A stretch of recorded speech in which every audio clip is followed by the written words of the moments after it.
Hey guys! Alright guys, we're here today on Throwback Thursday to do a Patreon request from this patron right here. Obituary, don't care! Now, I have a few things to get off my chest when it comes to this band, and I feel like now it's the time to tell you a story. Oh, story time. Story time with A&P-REACTS. Are you ready for this? We should have like a special segment that comes Story up. time with A&P-REACTS? Yeah. Maybe we should. Let me tell you this. I haven't seen this video since, I don't know, early 90s when the video came out, like 80s, 90s, whenever that time period there. I haven't seen the video since then. So first of all, I'm really excited to check out this video because it's been, I don't know, 30 years since I've seen this video. It's been a very long time. I don't even remember the video. I remember seeing the video, but I don't remember the video. Now, the story that I want to tell you is this.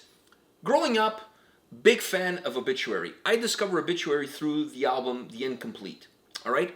I saw the video, I loved the band, bought the album, and then I went back, got slowly rot, and I started getting more into the band. There was one summer where me and my buddies, we were listening to Obituary a lot that summer. That's the summer that we discovered them through The Incomplete. And there was this girl that came to spend her vacation in my town, and she had the same hairstyle as the lead singer from Obituary. From the back, She looked like him. You know what I'm saying? So we used to call her Obituary, which, looking back now, is not necessarily a nice thing to call somebody. Yeah. And I remember that we were all trying to get with her. And now looking back, I don't know if we were trying to get with her because she was hot, because I don't remember her being hot, It was just or because she looked like the lead singer of a metal band. Which now thinking about it is also kind of disturbing. Exactly. Like why? First of all, we're calling a girl Obituary, then we want to get with her not because she looks hot, but because she looks like a dude who sings in a metal band. I think you guys were a little bit confused. The more I think about this story, the more disturbing this story becomes. Yeah. But back then, we were all in it. All the chips were in the middle. In it to win it. We were in it to win it. It was like a race between like and none of you guys won. Fair enough. None of us won. There was a race between like 6, 7 of us to get to the Incomplete, and we all slowly rotted on the way there, and nobody got nothing. Maybe it was all for a good reason. Okay. Maybe you guys not getting with her was good. You know what else I remember? I remember whenever we would hang out with her, we always tell her to move her hair forward so we wouldn't see her face, so the hair would cover, because in the video, when he's singing, the hair is forward, so all you see is the mic. You guys are dicks. And we would tell her, can you just move your head, like when you're talking to us, can you just move your hair forward so we don't see your face, and we just kind of like... She probably thought like, oh, these guys are calling me ugly. Either that or she thought we were really weird. Like, what a bunch of weird dudes, you know? It took 2 seconds for you to tell me that you wanted to get with a girl who looked like a guy. I mean... Well, that tells you we were very progressive, even before progressive was a thing. You guys were woke. We were woke back in the early 90s when woke was not even a thing yet. That tells you what kind of people we are. We don't discriminate. But having said that, thinking about this story is making me really second guess a lot of the decisions that I made when I was a teenager. All right, on that note, was that a good story or what? Yeah, that was pretty good. All right, on that note, are you ready for Don't Care? Yeah. All right, let's check this out.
I love this song. All right. What did you think? I mean, obviously you haven't heard this obviously before. I haven't heard the song. I mean, it's your typical Throwback Thursday. When it comes to the video too. Oh, I saw this on Headbangers Ball back in the day. And I haven't seen this video in 30 plus years, for sure. I love this I feel song. like there's a trend going on with these Throwback Thursday videos. But this is the first one in a long time that I can relate to. Yeah, because we've done a lot of them that I hadn't even heard or had no clue what the bands were about. This one hits home. Yeah, but a lot of them are, like, a lot of these Throwback Thursday videos, they have the same trend. It's, you know, there's always a weird type of background going on with some a little bit disturbing stuff. And then, but this one is all about the environment. Well, yeah, but still, it still plays a role now with everything that's happening. It tells you that in 30 years, not much have changed. There's a switch to black and white that happens in a lot of the videos. Very simple. I mean, if you can't remember the lyrics of this song, then I don't care. See what I did there? Yeah. All right, but enough about the video. What did you think of the song itself? The song is about, also last thing about the video, the bass player, he was sagging it low. He was sagging the bass pretty low. He was. Which, you know, I know you're a big fan. I'm a big. And then me, if you have sunglasses and a hat backwards, then you know, like boom, done. For me, I don't discriminate. Okay. You don't care. Low, high, whatever. Because Eugene, you know. Oh, Eugene is the master of the armpit. Of the armpit bass. Of the armpit bass, yes. So I don't discriminate. Anyways, about the song. Oh, meat. Absolutely. That's like the perfect word to describe the guitar and the bass chugging it out. Is just meat. Because both are just so heavy and just drawn down to the ground, and then his vocals kind of match everything about it, being this kind of screaming yet very deep vocals. Now, we saw these guys on tour last year with, if I remember correctly, correct me if I'm wrong, but was with Hatebreed. Yeah. And my good buddy was the guy working the merch, and he got us the set list and a guitar pick. Set list and a guitar pick. And then we got another guitar pick. And then we got another guitar pick. Everything is framed in the basement. I can't remember if this song was on the set list, because the set list was really short.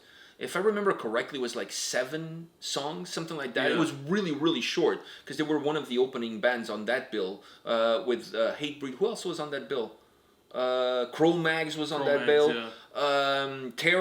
Terror was there. Terror was on that bill, and I think there was one more band. I can't remember, but I think there was one more. Just one small opening. Yeah, I think that because if I remember correctly, there were like 5 bands on that Hatebreed bill, because it was their 25th year anniversary tour. So was Fit for an Autopsy on that bill? I think so. I think they were the opening band. Was Fit for an Autopsy? Oh. Yes, Fit for an Autopsy was on that bill. Okay. Yeah, I'm almost 100% sure. Fit for an I remember being 5 bands. Fit for an Autopsy, I'm almost sure. Because we saw them last year, and I think it was on that show. So anyways, we saw these guys, but at that time, I don't think you really, I mean, even now, it's not like one of the bands you really know. Exactly. I was really looking forward to seeing them play, because I've been listening to these guys since I was your age, and this was the first time that I got to see them, and it was really cool. The thing that I take from that show, and I don't know if you remember or not, is that his vocals haven't changed at all. He still sounds like that now. You know what I mean? Like he doesn't move like that, but he's not a young kid anymore. But his vocals haven't changed at all. He still has that. One of the things I always loved about this band, you touched on one, which is the meatiness of the sound. The guitars have this volume to them, this crunchiness to them, that they're from Florida, so I always say that this is like swamp death metal because the way the guitars sound, the chunking, it almost feels like you're like trying to walk through a swamp and you're kind of like sinking into it. There's so much volume in the way the guitars. Everything comes across, but you feel more out of the guitars. When you hear an Obituary riff, you know it's an Obituary riff. Yeah. There's no other band that the guitars plays sound like this. that. Yeah. No, there's no other band. But the combination of the guitar and bass, that's very a staple. I agree, and the vocals. And because the vocals he has a really cool delivery. They almost feel like they're coming from the back into the front. Yeah. Every single time. I love that. It always sounds like he's building. It's like a short build up. Like usually bands do like a build up with the and then it kind of builds up. For him, at each word is just a short build up. Yeah, he has a very unique delivery of his vocals. The same thing I said about the guitars. When you hear a riff, you know his Obituary. When you hear the vocals, you know nobody sounds like that. He has a very unique delivery, and I always thought that his delivery added to the whole swampiness of the sound that the band has, because it always feels like he's dragging the words. You know what I mean? He has a very unique pronunciation, the way he comes across. I love it. And this song is not as swampy as some of their other tracks. This song has there's a little bit more groove in it. You know, not as if you think about 10,000 Ways to Die. 10,000 Ways to Die, that moves even more. Like that song feels like it's coming at you a little bit more with a little bit pace. With a bit more pace. But their earlier stuff, I felt like it was more swampy. Like more dragging it out. Yeah. And the vocals add to that. Yeah. The vocals have this come in and go feel to it that add to that. I love this song. It's one of my favorite. This is a classic. When I think of Obituary, this song is definitely in the top. I would say for me personally, it's in my top 5 favorite songs from the band. I just love how it's short, it's quick, it's meaty. By the way, the solo. Oh, just with one hand on the whammy bar. Yeah. That was great. That was nice. And that guitar looked amazing. From back in the day, that's a really good looking guitar. But did you enjoy that solo? I did enjoy the solo. I like how also it panned to it more. I mean, it did go to the sunset and it did go to the drummer, but it still had a little bit of the scene. We still got to see a lot of the solo being played on the track. Yeah, I love this song. Wow, what a great Throwback Thursday. The last couple of Throwback Thursdays have been like discovering a new band, discovering a new song. This one, watching this, to the roots of the Throwback Thursday. Yeah, and watching this video, it took me back to like 1992, watching Headbangers Ball at my friend's house because he was the only guy with set a like dish. So we used to get together at his house on Sundays to watch. Like he would record the whole show on VHS, and then the next day we would watch it through it. Vanessa Warwick, yes. Oh man. Hopefully she didn't look like a guy either. Huh? Hopefully she didn't look like a guy either. No, she was hot.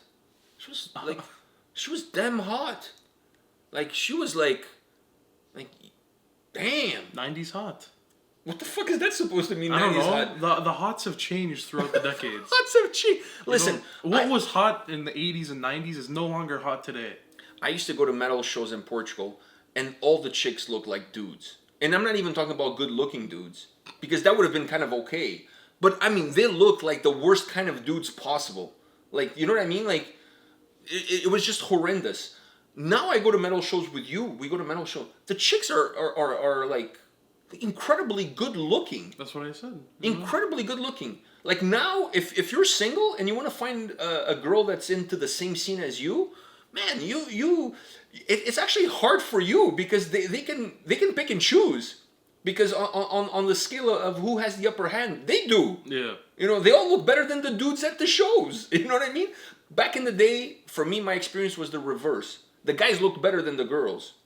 So, you know what I mean? It was slim pickings. Slim pickings. And I remember that you could never, this was something, you could never look at somebody from behind when you're waiting in line to get to a show and make any assumptions whatsoever. Just don't.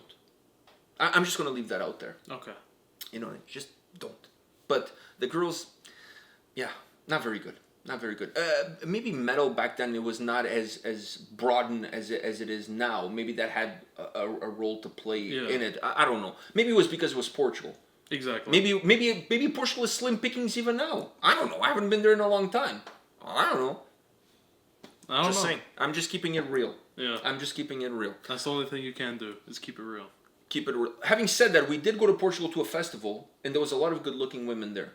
So see, I told you the hotness has changed. Still, and I would say that there were 3 hot girls for 0.5 hot guys during that festival.